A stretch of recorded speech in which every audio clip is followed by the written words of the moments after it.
What would make this an especially useful conversation for you today? I think I would really want to know about how, first of all, how to build my personal statement.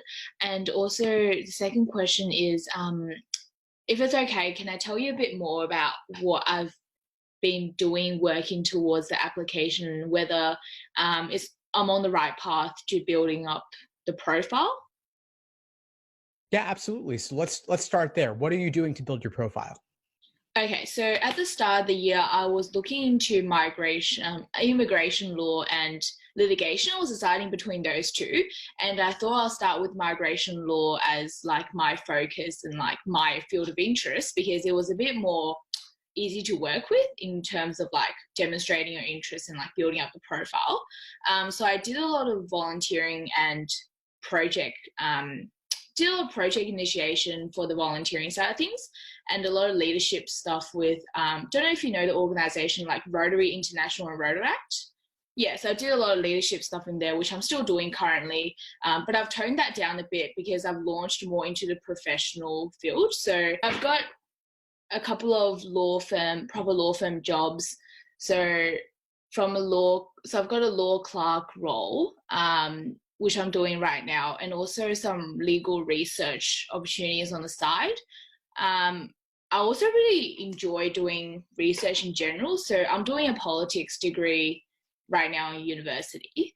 And so I thought I'll do some research with my professors. So I've gotten in touch with some, and we're currently working on some research papers in the politics field. So I've kind of like branched out a little in terms of the profile because I felt like immigration law was a bit too restrictive and wasn't the field that I really wanted to launch into. And I am aiming pretty high. Like I do want to have a good go at the Ivy League schools. So I just don't know if I'm on the right path in terms of building a profile. That all sounds great. I mean, honestly, what law schools want to see is that you have real exposure to what the practice of law is actually like, rather than media portrayals or going this path for lack of a better option. So what I'd be looking for you to do is distill that on your resume, summarize it on your resume, and perhaps get letters of recommendation from professors or supervisors in these roles that you've had. That's really all you need to do. Now, law schools know that your desired field may change over the course of your time in law school. So you don't have to necessarily say, I definitely want to do immigration law, or I definitely want to do something else or some other specific area. Ultimately, it isn't that important. I wouldn't place too much weight on the resume side of things. I would focus on taking one or two key experiences you've had, distilling them into anecdotes, and then talking about them in different parts of your application, like your personal statement, for example. Oh, okay, Let's right. shift gears and focus on that a little bit. Have you thought about a potential personal statement topic? Um, I thought about building a profile of focusing around like resilience as a core value because I felt like that was something that I've always like genuinely tried to work on and to always develop myself and to I guess like I loved practicing leadership and I've tried to blend that into like the professional field and I felt like it I really kind of gained a lot from even just this year of really kind of devoting myself to law school applications. I've kind of grown a lot as a person and I felt like the resilience part links well with my childhood experience as well. So I felt like that could be a potential path to go down. But again, I'm not too sure if there is, because I know they're just looking for like personal qualities and traits outside of your professional, I guess, profile. But I'm not quite sure if that is kind of like the right direction to head into. I mean, I'm going to be honest, it's a little bit vague, right? So let's see, okay, if you want to exhibit resilience or you want to exhibit leadership, if you want those qualities to come across in your personal statement, totally fine. Those are obviously great qualities to have. But what is a particular story or anecdote or experience you've had related to those qualities of resilience and leadership? Right. Resilience would trace back to a lot of like childhood, because I didn't have a great childhood, so I could talk about that. Like, I'm not afraid to like just, I guess, expose anything, but I just don't. Again, like with regards to the details, I'm not quite sure how much exactly they're looking for, and I don't really want to. Again, like you said, I don't really want to be vague and kind of draw on the big profile. I'd rather kind of focus on like a specific experience. Um, but yeah, I'm not quite too sure like how to demonstrate everything, because it's like so many things I want to put into it to really, I guess, showcase what I am as a person. But at the same time, it's just all like there's so much to say. I hear what you're saying. And I would suggest, if starting with the traits, which are rather vague in nature, of course, resilience, leadership, if that's not getting you anywhere in terms of a topic, but you keep coming back to childhood, I'm imagining there might be a couple of childhood experiences you've had that you feel are defining you as a person in some way. Or maybe they show how you've grown over time, and those experiences no longer define who you are. Yeah, because that's also a big thing I was thinking about. Because I was thinking if I were to talk about childhood, primarily, it would come across as a bit negative. Um, I don't really know how else to put it, but at the time of being when I was still young, it did push me towards excellence, but at the same time, it was a lot of that negativity around the so-called motivation. And I wasn't too sure if that's the right way to put it in the personal statement, but it did evolve over time. But I was just contemplating whether that would be the right way to put it across in a personal statement. Because it's a lot easier for me to explain in person, but on paper, I think it might come across as a bit harsh. It all depends on how you frame it. You could take the same topic, one person's explanation of it could be terrible and negative, another person's could be motivational and uplifting. It's all about how you spin it. And you can try to spin it in a positive way. You could try to frame it in a positive way.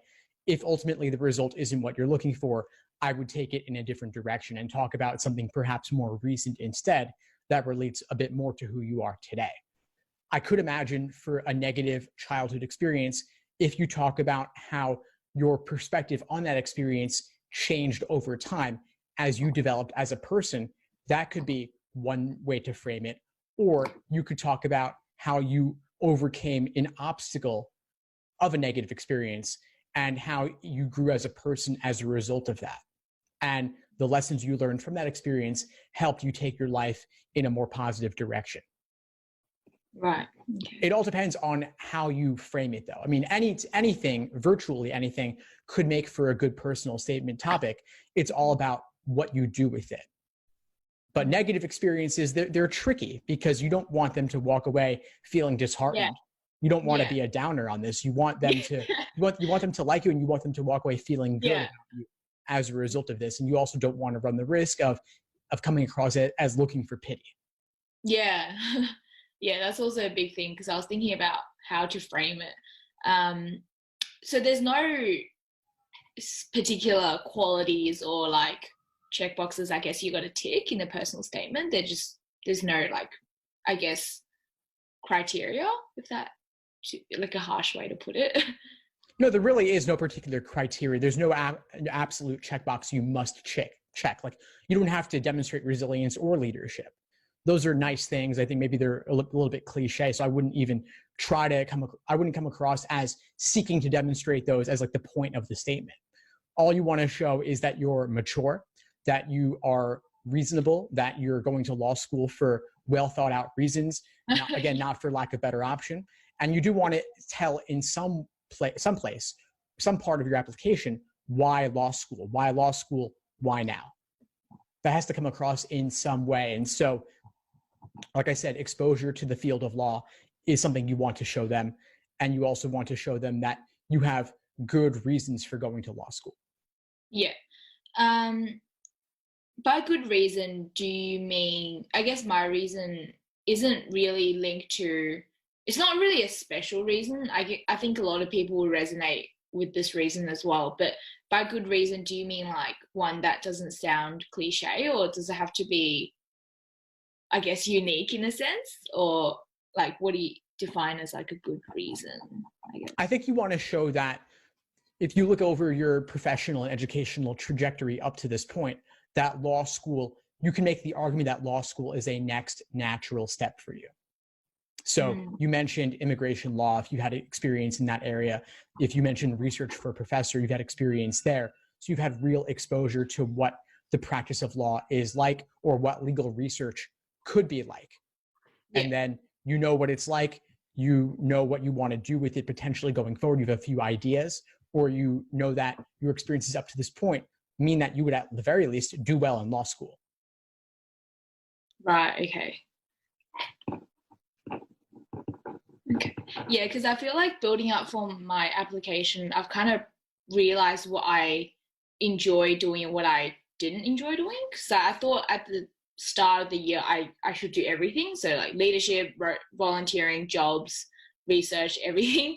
But then as I did more of the Rotaract and Rotary, I found that it wasn't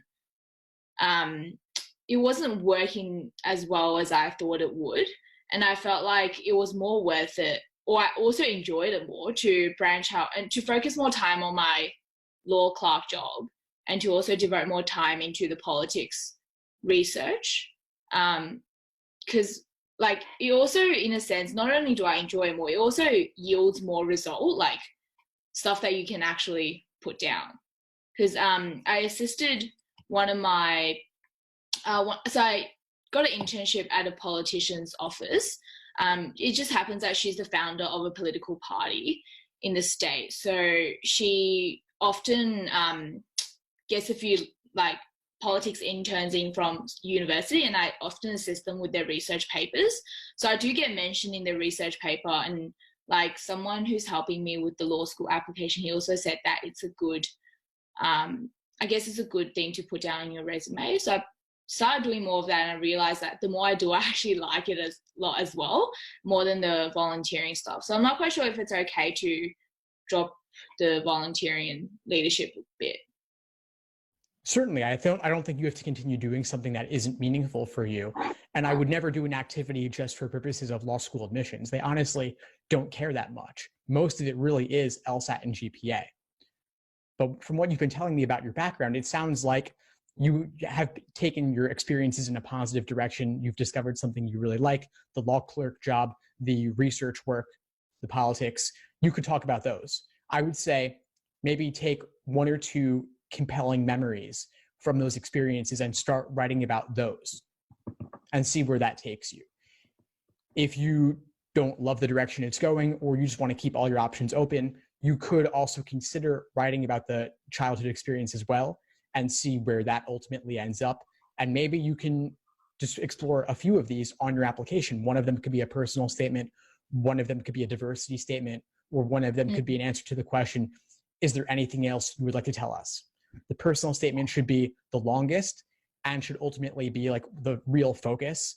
But if there is some other color or detail you want to add to your application, those other statements could be a place for that. Right, okay.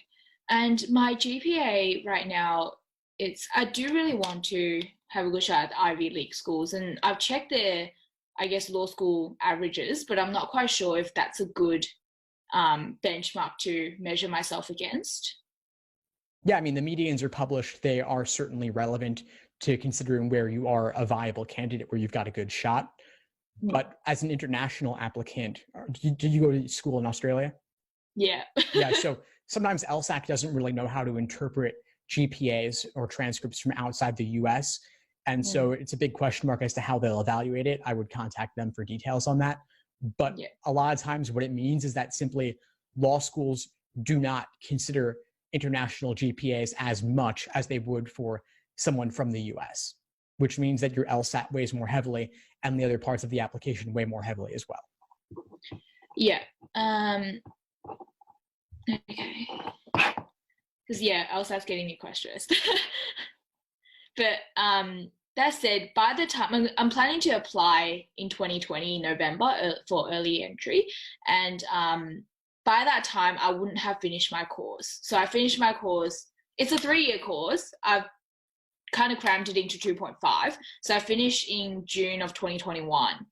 The plan is if I happen to getting in the 2020 round, then I'll go 2021 in September. But I don't know if that's actually a possible option. Like, would they even take you if you haven't finished your course?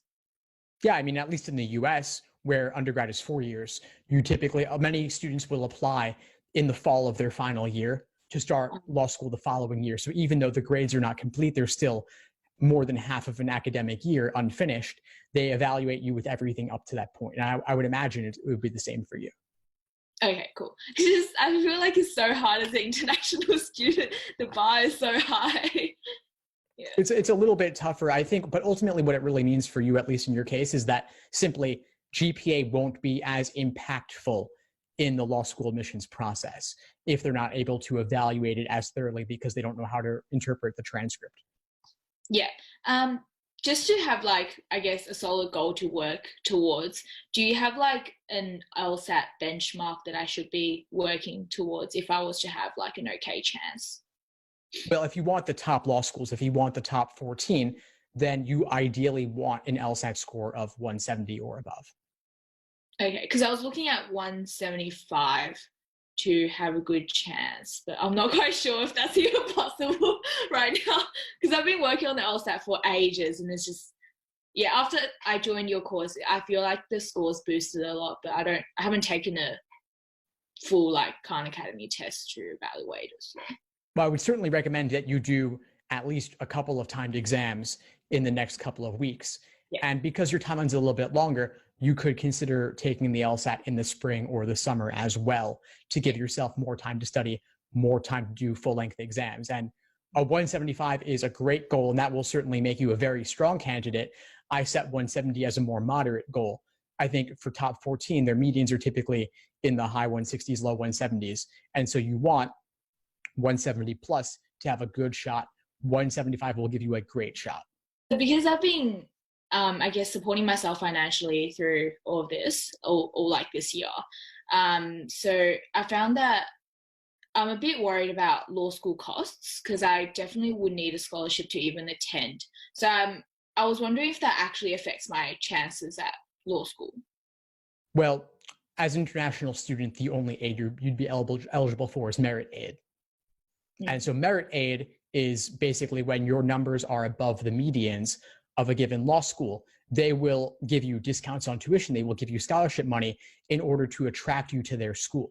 Because if you choose to go to their school and your LSAT score is above their median, then by taking you on, they will raise their median.